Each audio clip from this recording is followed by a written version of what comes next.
Comment traiter l'après dès maintenant? Avec la crise sanitaire que nous sommes en train de vivre, faut-il déjà penser aussi vite à l'après? À partir de quoi devrions-nous bâtir notre futur? Dès le 22 mars, dans une chronique, j'appelais mes pairs dirigeants à réfléchir à cet après, en les invitant à s'inscrire dans des démarches encore plus engagées pour le climat, pour la justice sociale, pour l'entreprise responsable.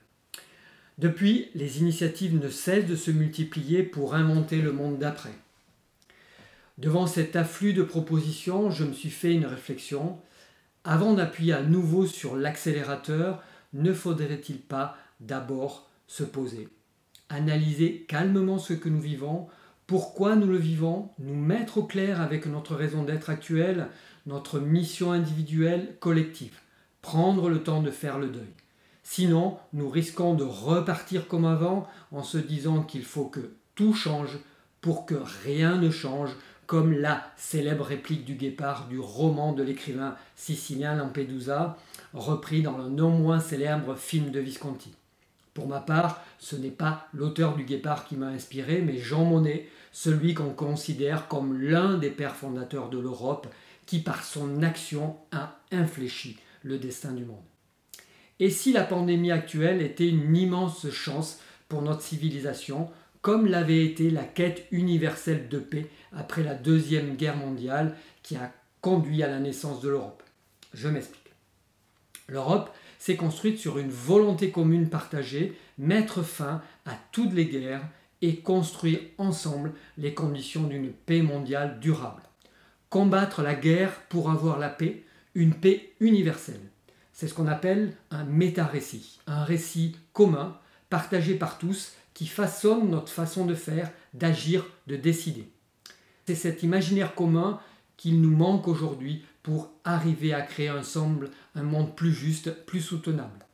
La construction de l'Europe s'est bâtie sur cet objectif simple, inspirant, plus de guerre, la paix.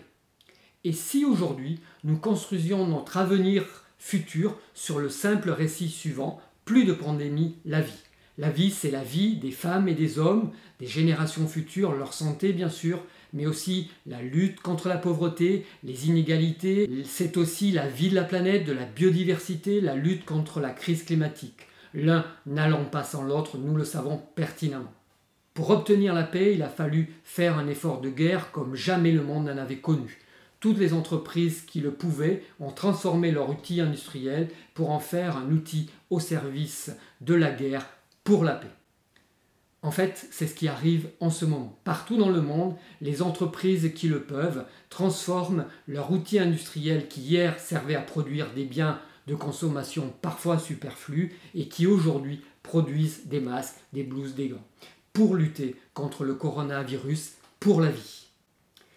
Je ne sais pas si la métaphore de la guerre est la bonne à utiliser pour proposer un nouvel imaginaire de vie, mais ce que je sais, c'est que nous devons mener un juste combat, comme le fondateur du Centre des jeunes dirigeants Jean Mersch le prônait à la sortie de la guerre pour contribuer à remettre sur pied notre pays.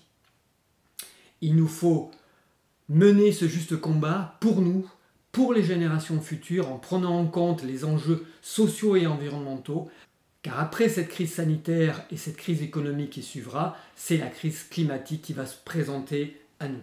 Et là, il ne s'agira pas de dire que nous ne savions pas. Et si nous nous saisissions de cette quête, plus de pandémie la vie, pour toutes les femmes et les hommes de notre planète, peut-être serions-nous en train d'inventer un nouvel imaginaire pour le monde d'après. Un futur commun qui nous donnerait réellement envie de changer. Alors, nous pourrions dire que cette crise aura réellement servi à quelque chose. C'est maintenant qu'il faut se préparer, comme le disait il y a presque 70 ans, en 1951, Albert Camus dans L'Homme révolté, la vraie générosité envers l'avenir, c'est de tout donner au présent.